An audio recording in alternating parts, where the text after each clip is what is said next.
We've been talking to everybody on today. We kind of just been talking about, this is like the holy grail. You know what I'm saying? It's holy ground. Yeah. It's what it is. It's impacted the culture tremendously. It went from national for decades. Now that it's international now, so it's absolutely beautiful. Jay, if you would, kind of tell the folks a little bit about yourself, where you're from, and how you got started in acting. I'm Jay Wells Jr. I'm from a long lost planet that's since been destroyed, and so I'm a visitor amongst you all. Y'all heard that one before? I like it, bro. Yeah, the sun graces me with powers. Come on, baby. Come on. Talk that talk, man. Yes. Melanin is a superpower. Yes, it is, brother. Come on, man. Yes. But no, I'm from Jacksonville, Florida. Okay.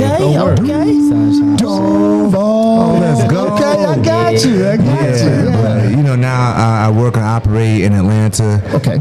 Some of the things I'm known for, I'm an actor, stunt performer. My probably most notable project is Black Panther. That was the one to be a part of. We won the SAG Award for Best Stunt Ensemble in the Motion Picture. Yeah, love it. That was a blessing. I worked on the sequel. I worked on a bunch of stuff with Tyler Perry, and I've been able to I worked on the Winchesters, Call Her King, some indie projects, and I've been able to use my gifts and talents to coordinate fight scenes for some smaller projects, some student films, some indie projects, and whatnot. Oh man, I love you, man. How do you like being a stunt? How does that work, man? How did you find yourself in that? That I enjoy it. I literally kind of fell off into it, pun intended. I like it. Yep. But yeah, so I was a martial artist, and so I practiced karate for many years. I still practice it, but I also acted at the same time. Sure. And for a long time, they ran parallel with one another. So I would be in the dojo training. If I get a show, I'd take time away because usually rehearsal schedule conflicted with the dojo time, practicing. So it was either or, but it ran parallel with one another. But like most people, I grew up watching kung fu flicks. Like, come on, man. For the longest, it was Bruce Lee. Yes, sir. Yes, sir. And then when I got into karate, one of my favorite martial artists was Sonny Chiba with the Street Fighter series. And so in the 70s, Street Fighter, Terry Segura, he was like this gritty kind of street fighting kind of character, but he really kind of highlighted karate and really kind of made it pop. Right. It popped, but it was gritty at the same time. And he was one of my favorite martial artists I would watch. And as I was progressing through my artistic career, I knew I wanted to do action films and whatnot. I didn't know exactly what that lane would look like or how to get into it. And I met a guy when I came to Atlanta. He was telling me what stunt gyms to go to. And Black Panther was the opportunity for both my passions to kind of intersect. Ooh, I like that. Yeah. And so from there, it's really kind of done. It's paid off for me. I've been able to, stay in the game, stay in the mix, working as a stunt performer, booking, still able to support myself with the arts, and it's opened up other lanes for me because of the notoriety from Black Panther and whatnot. People have given me opportunities to star in films that require action because I can do that, and come along to other films and provide the action for them and keep everybody safe and allow the action to pop. Oh boy, that's good. That is good. Go ahead. I have a question for you. So there's a brother that I follow. Black dude with the glasses, long gray beard. He has, he teaches martial arts, but it extends beyond that. He teaches life skills. Oh, I know who you're talking about. At first I thought you were talking about Leon from Tekken, but you're talking about my brother. What's my man's name? I thought it's not. I had a father. Is it Jason Anderson? No, he's out of Detroit. Beard. Yeah. He wears the glasses. I can't think of his name right now, but I know you're talking about. I follow him too. So as you know, he's very inspirational. Yes. So it's a lot of discipline. Yes. A lot of endurance, a lot of consistency. I'm assuming. I've never taken martial arts. Very much so. But did that training and that development, because I know, breaking into the industry is difficult. Did it help you in your career? That like, being a part of martial arts? Did that help you? It really did in more ways than one. On one, so for what I'm doing now with stunt performing, I practice an art called Okinawan Goju-ryu Karate. Mm-hmm. If y'all remember the original Karate Kid, Daniel-san, paint the fence, wax on. That's that style. It's called Goju, and Mr. Miyagi was a play on the actual originator of Goju, Chojin Miyagi. Mm-hmm. And that art, Goju in Japanese, go means hard and ju means soft. So it's a hard, soft style. So it's supposed to be a complete in actual like essence in concept. But it's trained very arduous and hard. So like in the dojo, it's a traditional dojo, like hardwood floor. We got striking instruments. We got a makawara, which is like a striking post. It's a very early form of like a heavy bag, but it's a wooden post that you hit, which focuses your punches. So to develop the power and the focus for your technique. But it's a little piece of cushion underneath, a piece of leather underneath, so it's conditioning your hands at the same time. We got striking poses, piece of wood wrapped with rope that, we hit with our forearms to develop it. It's a bean bag that we would kick. We doing knuckle push-ups, sit-ups, squats. We stand there and kick each other, developing to withstand impact and whatnot. So it develops a tough body and a strong body with the strength training and then just the physical conditioning. I didn't know how that was going to play out in my life later on, but God did. Come on, man. You know what I'm saying? It's like stuff you do, it don't make sense now, but it makes sense later on. You know what I'm saying? So now look what I'm doing. I'm a stunt performer, which requires you to have a certain level of toughness, because you're falling to the ground, you're exchanging hits with somebody. Probably my biggest stunt I've done to date is a stair fall. And so just the art in itself, because I wanted to learn Kung Fu, like Wing Chun, like what Bruce Lee did. That wasn't available to me. Karate was, and so I said I'd do karate, and then later on I'll do Wing Chun or something else. But then I took it and I just fell in love with it.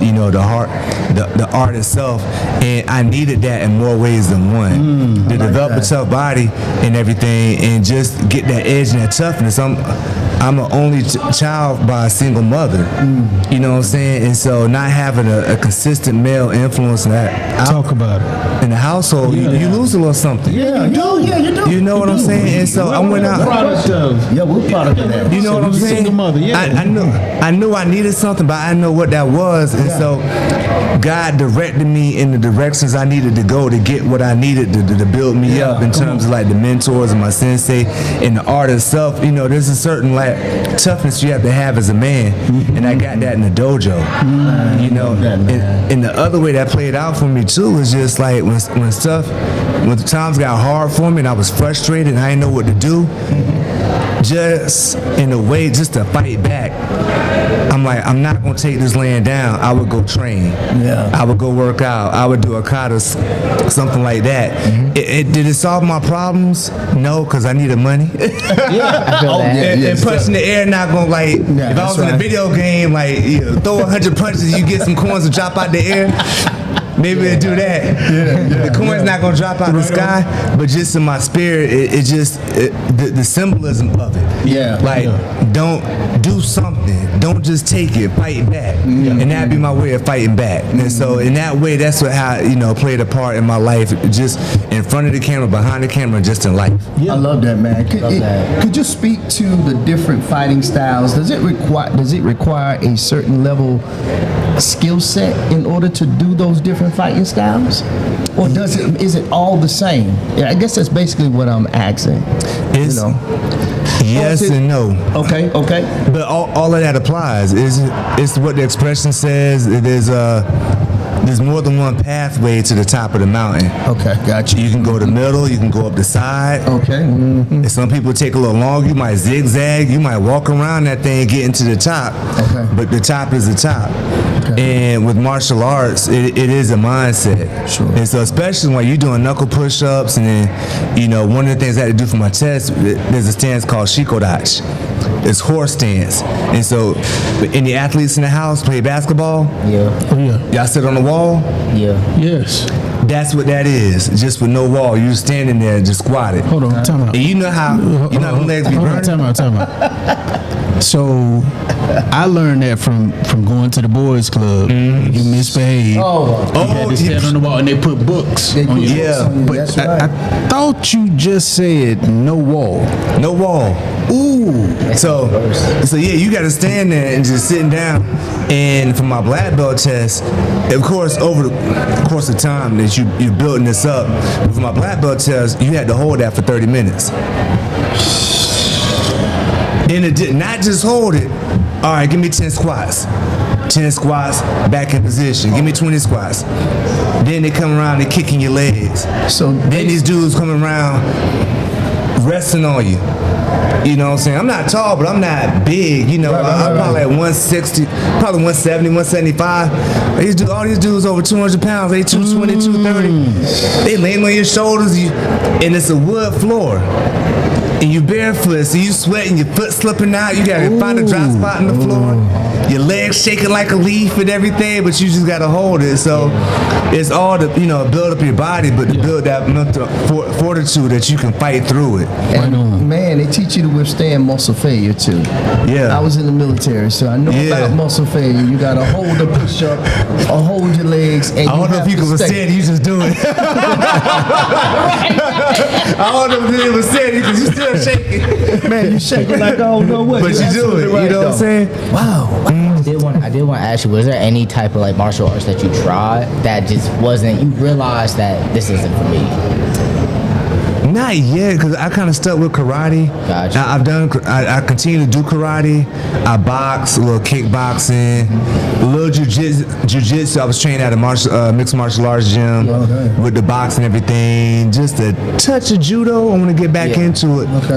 But there's other arts I want to explore, and try. And with some of the stuff, like with, like you see Shaolin Kung Fu, it's a very big and dynamic style.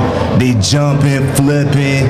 It's a lot of acrobatics involved. It's a very, arduous style. So answer both of your questions. So a lot of the skill set and the things that you need per martial arts, it translates over to other arts. You got to have focus, dedication. You got to build your body up in your strength. You have to have a certain level of dexterity and flexibility. And so a lot of the same principles that you use to train in one art, you're going to use in another art, but it's going to be applied in a different way and expressed in a different way. No different than, if you're on the football field. We all on the field, but we all got different specialties, do different things. You got some people on the O-line. You got your deep, That's right, corners, DBs. Yeah. your linebackers. You know what I'm saying? Different people, but you all on the field. You all are training, but for different purposes and different expressions. I love that, man. Listen, I want to ask you a question. What's the difference between, we see MMA fighting, and I see the guys doing a lot of grappling. And what's the difference between grappling and jiu-jitsu, or is that just the same? It's the same, just a different expression. And so it's ground fighting. And so you got American wrestling.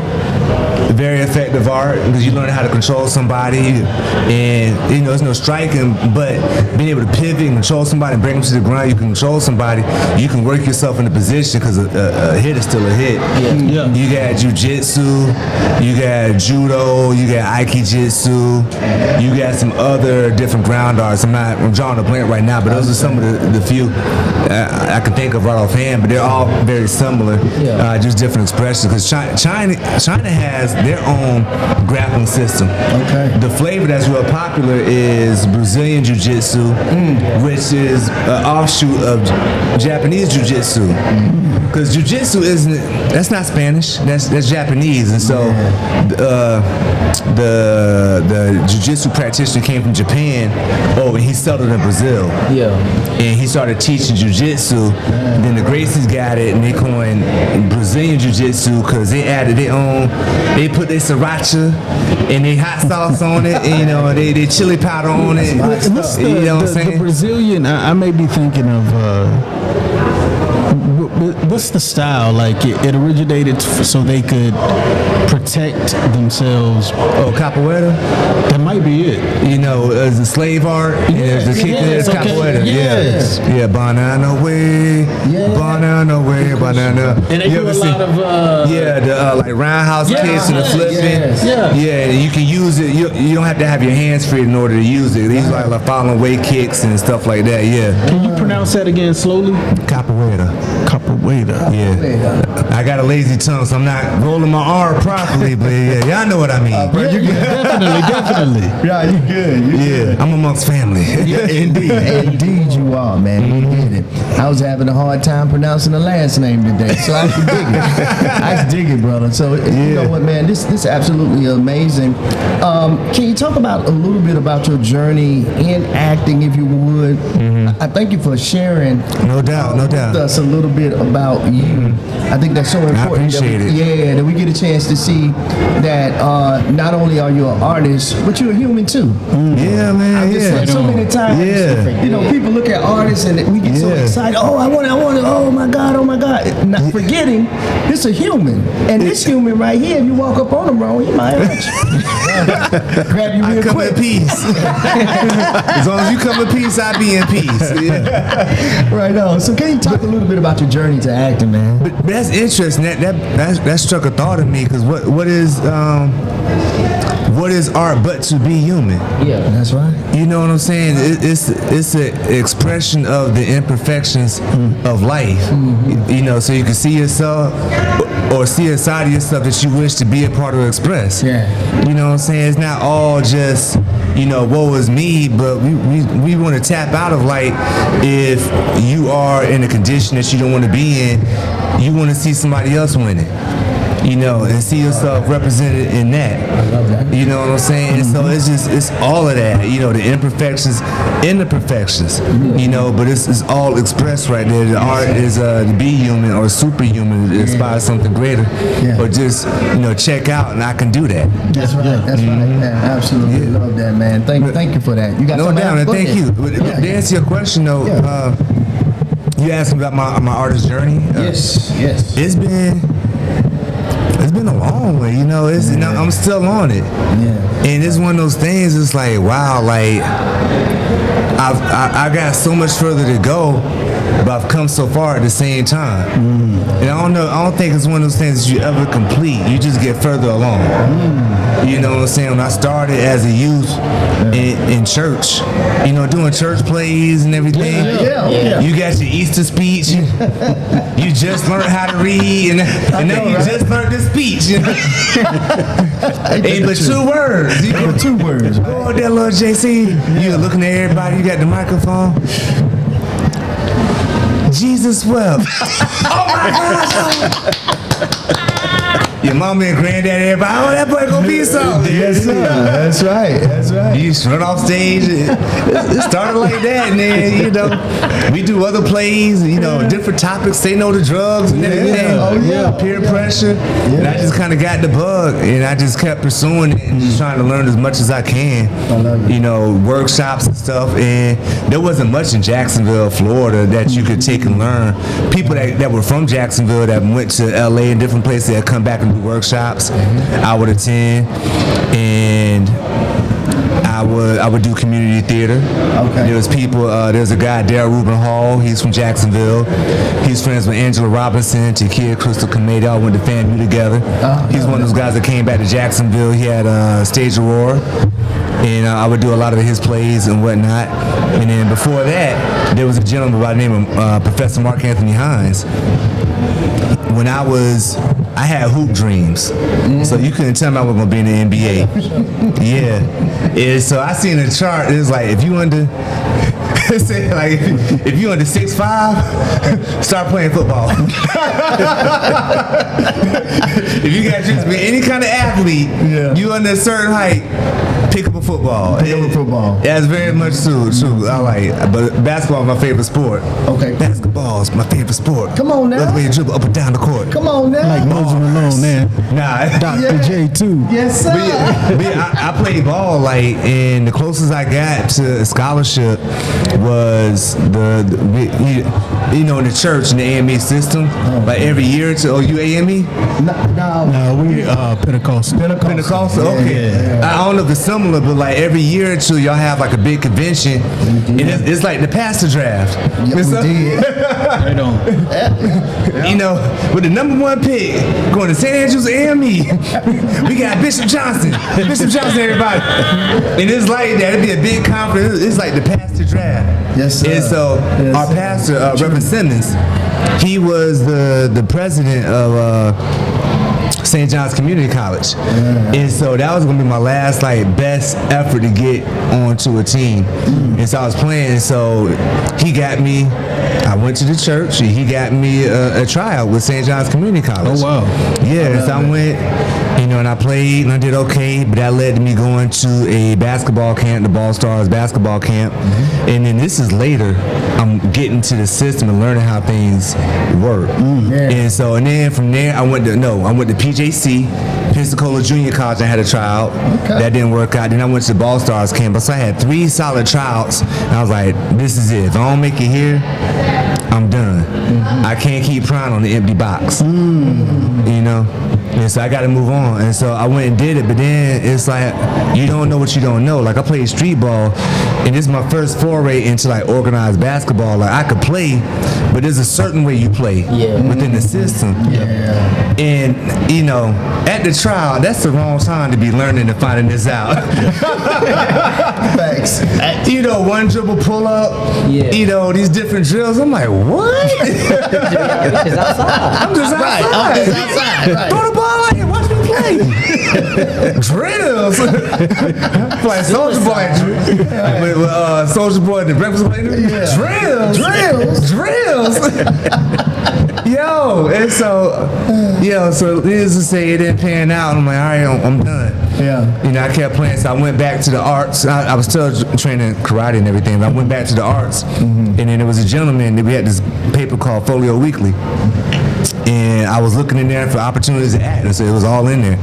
And I went and auditioned, and he was doing this play called Job the Persecutor one. It was an original play about the story of Job, but just in modern times. Yeah, and so I went, auditioned for that, did that. And so that was good. And from there, we got a good response from the community. He wanted to go big. He's like, man, you know what I want to do next? This is by August Wilson. And it was like, I was ignorant to who August Wilson was at the time. And no, I wasn't. I did Joe Turner's Come and Gone way back in the day. Okay. I was a Bones person. Shout out to Monica T. White the first. She's here at the festival. She passed me my first play. But he wanted to do August Wilson's Fences. And so we started in the fall. We were a young cast. He was going to need, that's a heavy play. We needed time to rehearse. You couldn't just put that up in like a few weeks. We needed months. And I auditioned for, I wanted the lead role of Troy Maxson. Man, I love it, man. At the time, I wasn't old enough to be Troy. I'm still not old enough to be Troy. I got you, yep. But you know, we was all playing up to these characters and everything. But you know, I made some lifelong bonds, doing that play, and we were together for a long time, from November to February, making sure we had it right. And I'm putting gray in my hair when I had hair. Oh, we all know about that. You know what I'm saying? Me and Jamal, we know about that. Yes, sir. Yes, sir. I put a weight vest on, this big suit, because August Wilson wrote that for James Earl Jones. Yes.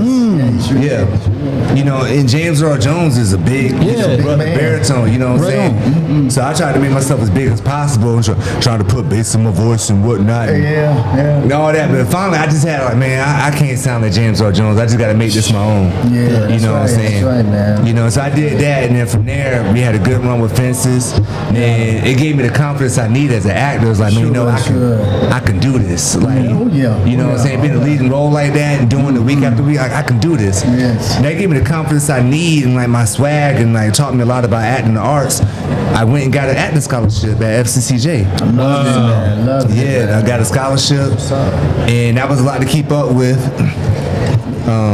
We're good. Don't pay me no attention, brother. We're good, No, we're No,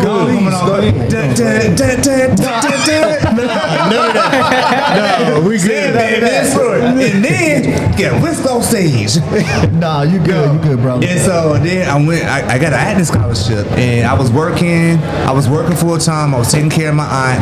The acting scholarship was a lot to be a part of because it required a lot of rehearsal and shop time, but everything I had on my plate. And from there, I switched from the acting scholarship to forensics. And forensics is speech and debate. And so forensics, I found this out at the time. Forensics means like the search for like truth. So you're searching for truth through speech and debate, matching ideas with one another. And so my events were impromptu, preposition, speech, and there was something else I did during that time when I was in school. And then going back to community theater with Del Rubin Hall and whatnot, and I got to a point where I kept going up and up in my career. In Jackson, when I got to a point where I plateaued, then I was hustling backwards. Like, I'm going like, man, the size of these roles was getting less and less. Like, Right. pretty soon, I'm going to be an extra in a community play. Like, this ain't what's up. Like, I got to do something. Right. And so I got involved in marketing, was a tour manager, so I traveled the country for 2 years working, stacking my chips. When I got back, I'm like, all right, I got the money I need, I'm leaving. So it was either going to be LA or Atlanta, and I visited LA. And when I was thinking about what it's going to be, it's like God spoke to me. It's like, listen, it don't matter where you at as long as you're able to do what you need to do. That's right. At the time, all I knew about like every other black person, Tyler Perry. Tyler Perry in Atlanta. All right. I'm a black man. Right. He hiring black men. Yes. All right, I'm gonna go to Atlanta. Yeah. It's closer for to sure. Jacksonville and whatnot. So Sure. And then that's how I ended up in Atlanta. To further my acting career, and I'm glad I made that decision to go there because I feel like it's paid off for me. Yeah, man, that's awesome, man. I love to hear stories like this because I think sometimes people think that it's an overnight. Overnight. No, it's a lot of work, a lot of disappointments, a lot of no's before you hear those yeses, and still you're gonna hear a lot of no's. There's gonna be 20 no's to 1 yes. To be an actor is to fail. Say that, man. You got to get used to failing to be an actor because the successes are big, but the failures are small and in between and everything. But it's almost like hunting and being in the wild. Like you chasing game all the time, and a lot of it gets away from you because it's faster than you. Yes. But you got to catch that one deer that's gonna feed you. You know what I'm saying? Yeah. You done had like 10, 15 animals run away from you. But you get that one deer and you can eat off of it. Yeah. And maybe multiple meals. But it's enough to carry you. And so you run to get that one meal that sustains you and gives you enough so you can run down that next meal. Yes. Man, that's go ahead. Cool. All right, cool. And see, like, I'm glad you detailed, and I appreciate you detailing your journey. And then, to me, it kind of ties up, like with the story you were telling us about how you had, in order for you to pass, to qualify your test, and then your endurance with staying in the acting. To me, those are parallel. Yes. Like that, and a lot of young brothers, a lot of young sisters too. They need to hear that. That it's not a switch that you can just flip on. It takes discipline. It takes endurance. It takes consistency. It takes getting to the brink of wanting to quit, but then keep going. Yes. And that's a testament. Yes. You have to, man, to be an artist, really anything, you have to endure. We get so focused on looking at the destination, Yes, everything. we do. Yes, we do. We had the International Black Theater Festival, and we seeing stars galore walk here. We can walk up to them, shake their hand, talk to them, and they've been pleasant Very and much so. whatnot. And we're looking at the end result of a lifetime of endurance. You know what I'm saying? This isn't even a destination. Mr. Howard Williams is in his 80s. Yeah. And he's still acting. He's still getting it. it's a marathon. It's not a sprint. Nah. There's not one ribbon that we crossing that we can just rest and stop. You got to keep going. You got to keep And when going. you said that, it made me think about my journey in the martial arts. To get through that, I had to endure. Yes. Because then, once the timer was over, it wasn't over. There was still more to do. Now I gotta fight everybody. You gotta fight everybody, bro. It wasn't done. I just had to endure. You just get to the next thing. Endure this. Worry about the rest later. You know, because I was before Black Panther. I was at my wit's end. Like, no money. I ain't know how I was gonna get it. That's a whole nother conversation. We've been talking a long time, so we'll do part 2 to this. Not tell you the Black Panther story. Yeah. Yes. Yeah, we definitely want to. We got like a few more minutes, Okay. but oh man, I really want to get into that, but we got another interview coming up, and we got to get set up and got to get ready for it. I feel you. But this is what I want to say to you, though. As you were talking about martial arts, one word came across my mind, and that was patience. Yeah. The great deal of patience that it takes, because martial arts, and maybe, I don't know, I'm not a martial artist, but it seems But like you in the military, so I was in the that military. discipline. Yes, but it's not there anymore. But all right now, anyway.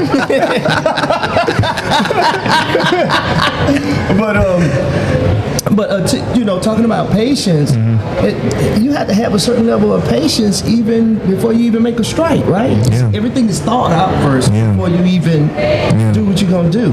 And I know you can't be angry. You got to be calm, keep your composure. I'm sure You can use that. you can use that too as fuel, though, can't you? in fuel, but not to one another in persons. Absolutely. And one of the things I learned in karate is, to hurt somebody is to hurt yourself. It's a self-defense art, you know what I'm saying? If you look at any style of karate, I practice Goju, the Shorin-ryu, Ishin-ryu, Shotokan, Wado-ryu, Uechi-ryu. There's no first attack in karate. You mind your business, and somebody comes and attacks you. You defend yourself, and from there, you counterattack if you need to. But it's there. You're defending yourself. But one of the things you got to condition your body, because like when you punch somebody, that you're hurting them. You're trying to hurt them, but you can hurt yourself too. That's why we do knuckle push-ups, because you got the slender bones in your hands, your knuckles and the skin and everything. You can rip the skin off if you haven't conditioned it. You punch somebody in the head. The head is designed to protect the brain, so the skull is hard. Very much so. You can punch somebody in the head to try to hurt them, but you end up hurting yourself. Yeah, that's right. You know what I'm saying? Somebody block your punch, you hurt yourself. Yeah, that's and true. it's like, that taught me early on, it's like, you got to make sure it's worth it to fight somebody, because you're trying to hurt them, but you might hurt yourself. You might get hurt in the process. Yes. Is the victory worth it? You know what I'm saying? I love that, man. If you would, man, the mantra of our show is to help people become better through conversation. Jason Wilson. It just came to me. That's the brother online with the beard. Yes, Martial yes. Jason Okay, Wilson. thank you. Yes, Okay. yes. Shout out. Yes, absolutely. Shout out. To help people become better through conversation, through dialogue like we're Facts. having now, and your story. If you would, could you say something to our audience, to our listeners, that could impact their life or change the trajectory of their life by something that you could say to tell them not to quit and to keep going? And then tell us all of your handles on all of your social media pages, and then we'll get ready to close out. Thank you.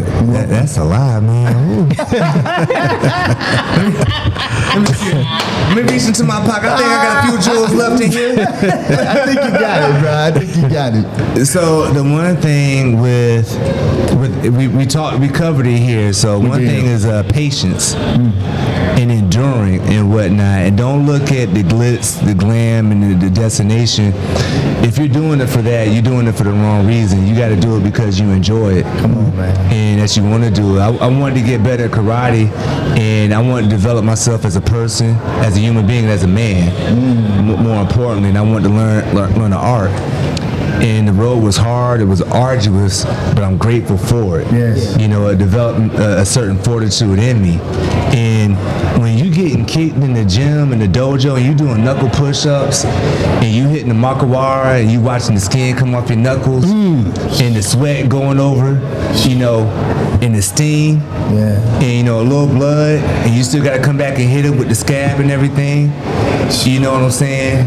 And you gotta develop the fortitude to kick a baseball bat and break it. Yes. You gotta want to do that, you know, because it's hard. You gotta want to do that. You gotta want to do it. Yeah. And if you're looking at the end result thinking it's gonna be easy, you gotta kind of fall in love, not fall in love, but understand and appreciate the journey. And it's gonna be hard. And maybe not physical, but maybe you trying to get promoted in your company or your job, and you listen a lot of no's, and there's other skills like soft skills you gotta learn. Yes. You know, is it worth it for you to do that? I think it is. You gotta level up at every walk of life and everything you do, and develop yourself as a person. That takes patience. You can't just look at the end result. Do I want to do this? Is it worth it for me? So make sure you're doing something that's going to lift you up and edify you, and secondly, endure. You gotta endure, and it's not no marathon in society and life that teach you need to do this by this age, that by that age, this by this age. You need to be ready for retirement or whatever. No, it's your life, and live it and enjoy it and make it your own, not nobody else's. If you do it by that time, great. If not, okay. I mean, you know, there's a lot of people like in this facility that broke early. Yeah. Praise God, hallelujah. You got people that broke late, and he's still going. Sam Jackson, he was 45 before he like really broke with Pulp Fiction. Right. Oh, I love that. And he's still going, 30 years strong, Sam the Man. Yeah, that's true. But he been acting since college, down at Morehouse in Atlanta. That's right. He had been acting for like 20 plus years before he broke and found his bigger success with Pulp Fiction. Then, you know, so keep going. And just won an Oscar. So you gotta pick. You gotta know yourself, know what you like, and pick something that whether I get recognized or not, I'm gonna continue to do. I know at this point I'm gonna continue to practice martial arts, whether somebody see me or not. You know, I'm gonna continue to create when somebody sees me or not. I want the notoriety because I want some money. But I'm gonna do it because I'm a creative person. I'm gonna leave you with this quote. All right. Musashi Miyamoto, he wrote this thing called the Book of Five Rings. It's basically the Japanese version of Art of War. And he says, 1 man can beat 10 men, 10 men can beat 100 men, and 100 men can beat 1,000 men. On the face of that, it's like, bruh, Ninja, please. What you talking about? 1 man beating 10 men by himself? 10 men beating 100 men? Yeah. But it's the principles. So if you can learn one thing well, you can learn 10 things well. If you can learn 10 things well, you can learn 100 things well. Yes. Because the skill set, the mindset, all that's transferable. Yes, You know what I'm saying? We got a lot of people that started in one industry and they killing it in a completely opposite and different industry. Right. You know what I'm saying? Yeah. But it starts with the one thing, and so the skill set and everything I took from martial arts, the dedication, the time, the patience. When I want to get ahead of myself, I got to remember what I did in the dojo to get to where I'm at. That's right. And I applied it in this area. Okay, don't rush it. Let me just take my time. I didn't know what I knew when I started. I learned that over time. Let me take the time to learn what I need in this area over time to get there. You know, 50 Cent. My man G Unit, G Unit, rap it. Now this dude a whole movie mogul. Do you even rap anymore? Like, right. Does he even need to? Yeah. Does he even need to? Don't even need to, man. Jay-Z another one. Yeah, don't even need to. LL Cool J. Yeah, really. Even my young heads, you know what I'm saying? He's off the actor. Queen Latifah. She the equalizer now. Right. She went from Dana Owens to Queen Latifah, now she's the equalizer. That's so true, man. She done took Denzel role. I know, right? You know what I'm saying? I didn't even think about that. But yeah, just pick one thing, start there, learn it, kill it, and just branch off from there. Because what you learn in that one area is going to take you in the other areas if you so choose. All right, I love it. J. Will, thank you so much, Yo, man, brother. brothers, I appreciate this time, man. Thank you, man. It's been very beautiful. Man, Social media. absolutely. My social media on Instagram is There Goes Jay, ThereGoes, just initial J, 10th letter. I got a website, www.jwellsjr.com, which has all my social media handles on TikTok, Twitter, or now X and Instagram. There Goes JW on TikTok, and There Goes J1 on Twitter. You know what I'm saying? Yeah. Right on. Hey, J. Will, thank you so much, man. Appreciate this. Pleasure to meet you, bro. I didn't realize I was there. It's like, Hey, I got to get the copy. No doubt. Those old quotes I was Yes, dropping. sir. I'm like, yo, Hey. I said that. Hey, Like, bro, you dropping some jewels. Endure. That's Like, right. yo. Bro. Right on, My man, this was dope. Yes, indeed. So listen, We I hope gotta get that something. part too, though, huh? Yes, We gonna get part two and talk about You gonna be here tomorrow? We're gonna be here all weekend. Yeah, I'm gonna be here tomorrow. Okay, yep, we definitely We'll do get it part for two you tomorrow? tomorrow. Part two All right, tomorrow. bet. So listen, I hope, yes, sir. I hope something was said to you that can help you become a better you. Listen, this is the Roast Town Podcast, and again, we are here at the International Black Theater Festival 2024.